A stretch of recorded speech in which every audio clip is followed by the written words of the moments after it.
j'ai terminé mon travail. Il est l'heure pour moi de rentrer à la maison. Mais franchement, je n'ai pas du tout envie de rentrer de sitôt, et d'aller encore, me prendre la tête avec ma femme. Décidément, je ne comprends plus du tout ce qui se passe dans sa tête. Car, elle a complètement changé avec moi, sur toute la ligne. On ne dirait même pas que j'étais son époux. Et qu'on s'était mariés, il y avait à peine 1 an. Je ne sais vraiment plus comment me comporter avec elle. Il faut quand même que j'aille m'apprêter à la maison pour notre réunion de prière de ce soir. Bon, c'est parti.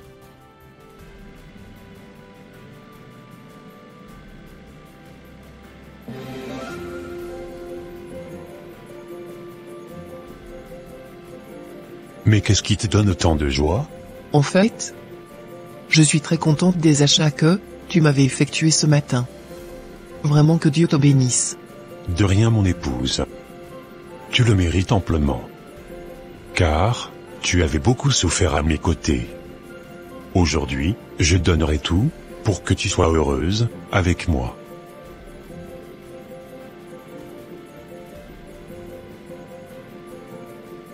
S'il te plaît, pourrais-je te demander une chose? Vas-y ma belle. Tu sais bien que je ne pourrai rien te refuser. J'aimerais qu'on aille rendre une visite surprise à notre fils et à notre belle-fille. Avec plaisir ma femme. On y va alors. Merci beaucoup mon homme. De rien ma femme.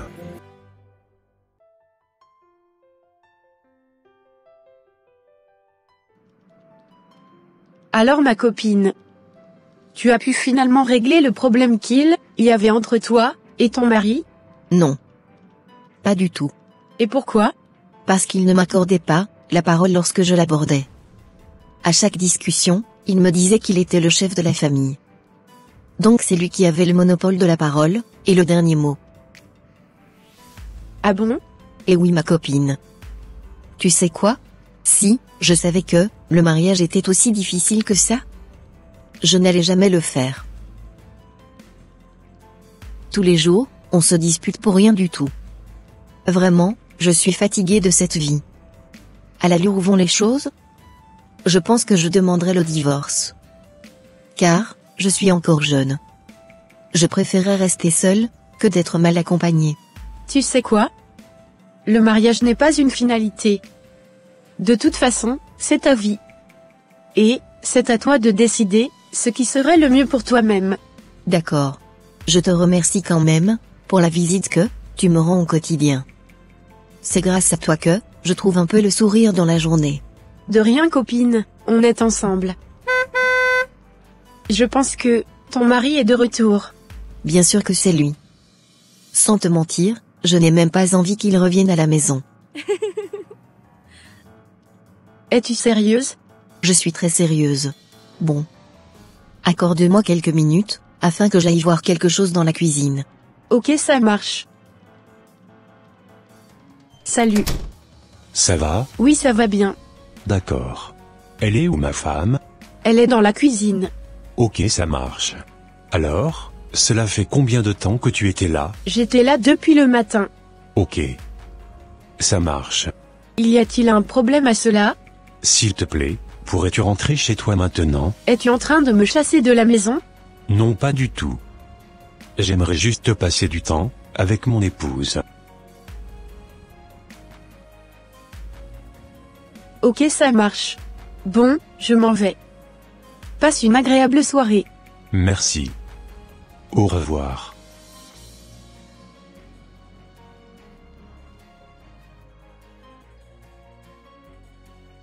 Allez, les problèmes recommencent. Comment une femme mariée pouvait-elle passer toute une journée avec sa copine? Bonne arrivée chérie. Tu as bien passé ta journée? Oui, et toi? Ça va. Tu sais quoi? Je t'avais préparé ton repas préféré. D'accord. Mais qu'est-ce que tu as? Pourquoi tu fais cette mine? Ta copine était là depuis quand? Elle était venue depuis le matin. Ce n'est pas possible. Mais comment peux-tu passer toute une journée avec ta copine, en train de discuter? Tu n'avais plus autre chose à faire? Mais pourquoi t'énerves-tu? La présence de ma copine ne m'avait pas empêché de faire mes tâches ménagères. D'ailleurs, n'as-tu pas remarqué comment la maison est clean? Oui, je l'ai remarqué. Mais je ne supporte pas la présence de ta copine chez moi. D'ailleurs, à partir d'aujourd'hui, je n'aimerais plus voir ses pieds dans ma maison. Vraiment? Je n'aimerais pas rentrer encore en conflit avec toi. Cependant, sache que tu n'as pas le droit de m'interdire de recevoir mon amie ici. D'ailleurs, où est-elle? Je l'avais dit de partir. Tu as osé chasser ma copine? Bien sûr. Et tu te tais quand je te parle. Car c'est moi le chef de la famille. Tu sais quoi, je suis fatiguée de toi. Si je savais que le mariage était comme ça, je n'allais jamais me marier avec toi. Cela faisait à peine 1 an qu'on s'était mariés et qu'on vivait ensemble. Carrément, j'ai comme l'impression que tout le temps, c'est la même chose. C'est les mêmes disputes et le même problème qui reviennent au quotidien. Je commence vraiment à en avoir assez de ce qui nous arrive. Et oui, mon cher mari. Tu n'es pas le seul dans le mariage. Il faut aussi que tu m'écoutes quand je te parle. Tais-toi. Tu n'as pas du tout le comportement d'une chrétienne. Tu n'es pas du tout soumise, comme la Bible nous le recommande. Qu'est-ce que tu appelles par soumission? J'étais restée muette dans cette maison. Je supportais toutes tes caprices. Aujourd'hui, je n'en peux plus. Je suis aussi un être humain. J'ai assez pris les choses sur moi-même. J'avais trop souffert en silence. Maintenant, tu dois apprendre à m'écouter. Tu sais quoi? Je pense qu'il vaudra mieux qu'on se sépare pour un moment, afin de réfléchir et de prier. Car, je n'aimerais pas qu'on se fasse davantage du mal. Ce que tu dis n'a pas de sens. Va te préparer pour qu'on aille à la prière. Je ne veux pas aller à l'église avec toi. Car, j'en ai marre de faire semblant auprès des frères et sœurs de l'église. Nous sommes des jeunes couples, et nous ne devons pas rater la prière. Car nous sommes un exemple pour les autres jeunes de l'église. Je ne veux plus être un exemple pour quelqu'un. Car, ça ne va pas du tout dans notre mariage. Je préfère rester à la maison et trouver une solution à nos problèmes que d'aller faire semblant à l'église.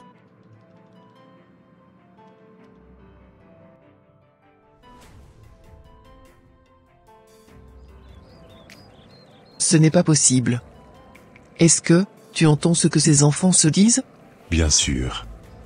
Je pense que c'est Dieu qui a voulu que nous soyons ici en ce moment. Il faut qu'on discute avec eux. Sinon, ils risqueraient de se séparer. Tu sais quoi? Tu sonneras à la porte et tu m'appelleras notre fils. Comme ça, je discuterai avec lui dans la voiture. Et toi tu discuteras avec notre belle-fille. D'accord.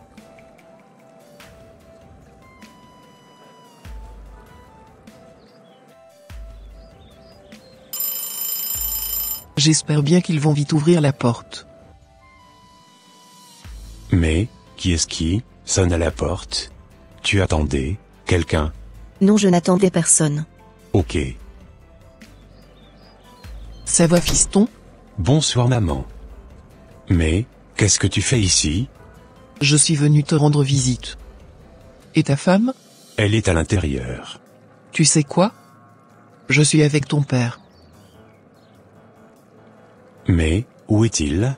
Il est dans la voiture. Tu sais quoi? Nous avions entendu la discussion que tu avais eue avec ta femme. Ton père t'attend dans la voiture. Il aimerait te parler. D'accord maman. Tu peux entrer. Merci. Mais pourquoi il tarde à venir? Salut belle-fille. Bonne arrivée belle maman. Prenez siège. Merci. Qu'est-ce que je vous sers à boire? Ma fille, je ne veux rien boire. C'est très gentil de ta part. Tu peux t'asseoir quelques minutes s'il te plaît? Avec plaisir belle maman. Tu sais quoi? J'avais entendu la discussion que tu avais eue avec ton mari tout à l'heure. Je suis désolée pour tout ce que vous avez entendu. Ce n'est pas grave ma fille. Je te comprends. J'étais aussi passé par là. Sans vous mentir, cette nouvelle vie est extrêmement compliqué pour moi. Notre mariage n'avance pas. Je ne savais pas que le mariage était si difficile. Laisse-moi te dire que, le mariage n'est pas si difficile, c'est nous-mêmes qui la rendons compliquée. Comment ça? C'est Dieu qui a institué le mariage. Et en tant que chrétienne, tu devrais chercher à savoir, comment Dieu voudrait que, tu te comportes, vis-à-vis de ton mari. La base du mariage, c'est la communication, et la compréhension. C'est impossible de communiquer avec mon mari. Il ne m'accorde pas la parole. As-tu quand même cherché, à savoir ce qui était à la base, de ce comportement? Je lui avais posé la question, mais il m'avait donné aucune réponse. Je fais presque toutes les tâches qu'une femme devrait faire à la maison, mais il n'est jamais satisfait de mon travail. Il est vrai que, tu prends soin de ta maison, en faisant tes tâches ménagères. Et, en préparant de la bonne nourriture pour ton mari. Cependant, est-ce que tout se passe bien dans votre intimité? Sans vous mentir? Non.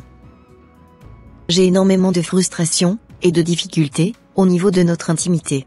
C'est-à-dire? Je n'arrive pas à satisfaire mon mari dans notre intimité. Et pourquoi? Il te demande des choses contraires à la parole de Dieu? Pas du tout. En fait, j'aime pas les relations intimes. Pourquoi ma fille? Vous savez bien que, j'avais grandi dans une famille chrétienne.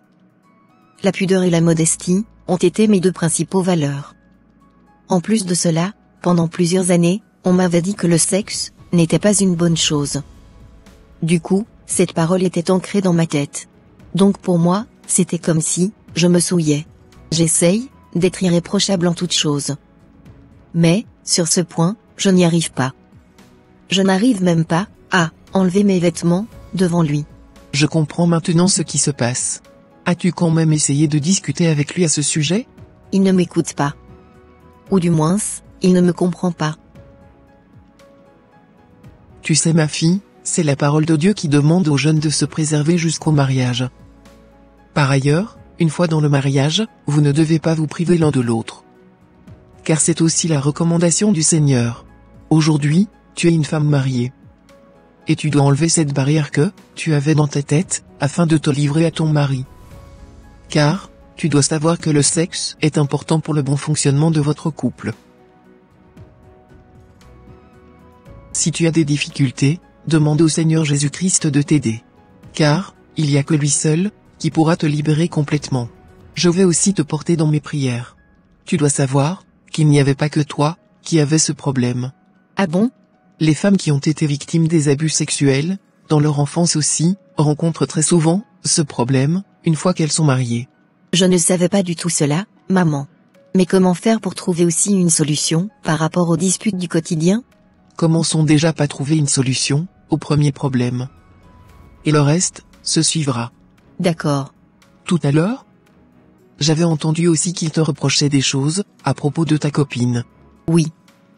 Il n'aime pas voir ma copine chez nous. Mais, je ne suis pas d'accord avec lui sur ce point. Tu vas peut-être penser qu'il te veut du mal. Mais, je trouve que c'est pour le bien-être de ton couple, qu'il disait cela. Car, tu pourrais exposer ce qui se passait dans votre couple, à ta copine, sans toi-même t'en rendre compte. Et cela pourrait te coûter cher, et t'entraîner, des problèmes par la suite. Sur ce point, je pense que vous avez raison. Tu sais quoi, tout n'est pas, tout le temps rose dans le mariage. Il y a des jours de turbulence, où on ne se comprend pas sur tous les points. Chose qui est normale. Car vous avez chacun vos défauts, et vous devez apprendre à connaître, et à accepter le défaut de l'un, et de l'autre, afin de les corriger pour pouvoir, avancer ensemble. Il n'y a que comme ça, que vous pouvez durer ensemble dans le temps. Car il n'y a pas de mari parfait, ni d'épouse parfaite.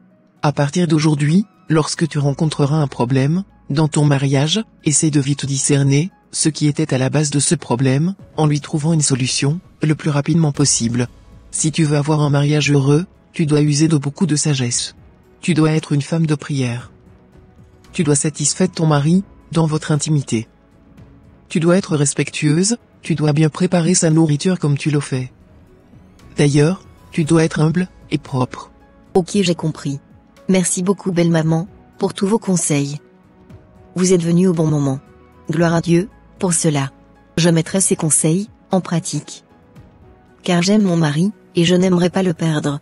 D'accord, tu sais quoi, je n'étais pas arrivée, toute seule. Ah bon? Et oui. J'étais avec ton beau-père. D'ailleurs c'est lui qui est en train de discuter avec ton mari. D'accord. J'irai alors le saluer.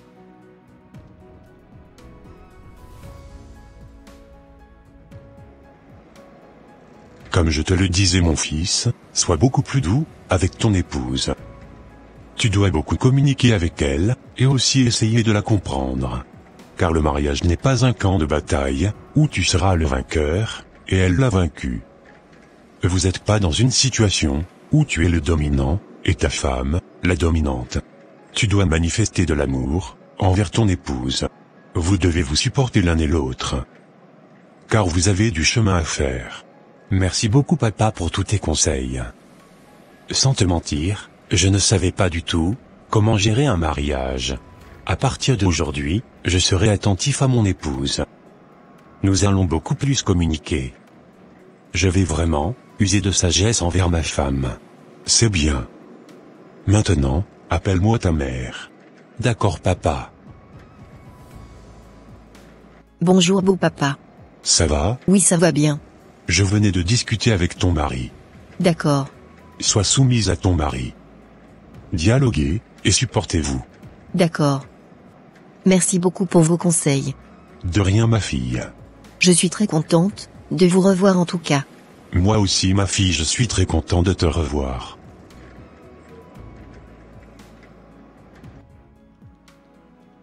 Comme, je te le disais mon fils. Voilà le problème de ta femme. La balle est dans ton camp maintenant. Tu dois être doux avec elle, tu dois communiquer avec elle, surtout sur votre intimité. Tu dois aussi la soutenir dans la prière, et tu verras que tout ira bien dans votre couple. Merci beaucoup maman. Car, grâce à toi je connais maintenant le problème que ma femme avait réellement. Je sais maintenant comment je pourrais me comporter avec elle.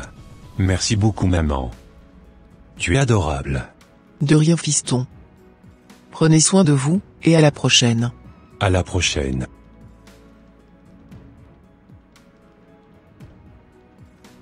Au revoir. Au revoir.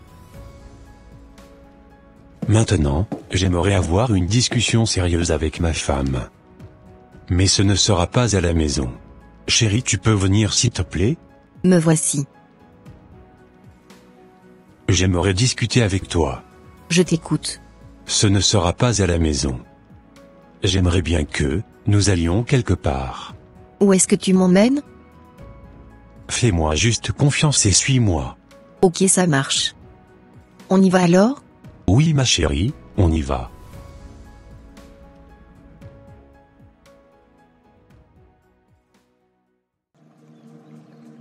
Mais pourquoi tu ne m'avais pas dit que tu avais ce problème avant?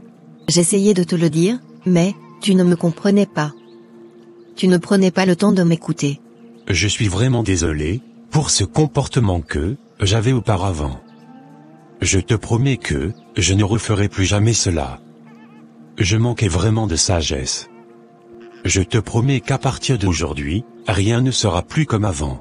À partir d'aujourd'hui, je serai à ton écoute, je ferai vraiment l'effort d'être le mari dont tu avais toujours rêvé. D'accord, de mon côté aussi, je te demande pardon pour mon comportement. À partir d'aujourd'hui, j'essaierai d'être l'épouse dont tu avais toujours rêvé. Je ferai de mon possible pour briser cette barrière que je m'étais mise dans ma tête, afin de pouvoir m'offrir à toi, comme la Bible nous le recommande. Je ferai beaucoup plus attention avec ma copine. Notre amour sera durable, au nom de Jésus-Christ. Vraiment, je suis fier de t'avoir épousé. Oh mon Dieu, je te rends grâce pour ton amour. Merci infiniment Seigneur, de nous avoir révélé le problème que nous avions dans notre couple, et de nous avoir donné la solution à ce problème. Demeure avec nous, afin que nous puissions tous les jours faire ta volonté dans notre mariage. C'est au nom de Jésus-Christ de Nazareth que j'ai prié. Amen. Amen.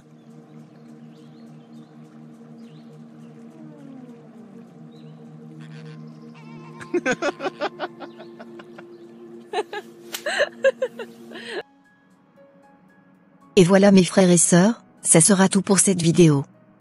Si cette vidéo vous a plu, n'hésitez pas de mettre un j'aime, de la commenter, et de la partager à votre entourage, afin qu'une seule âme soit sauvée, et restaurée. Et s'il vous plaît, N'oubliez pas de vous abonner à la chaîne Les Ateliers d'André pour ne rater aucune de nos prochaines vidéos. Que Dieu vous bénisse et vous protège. Votre sœur Pélagie. Et votre frère André.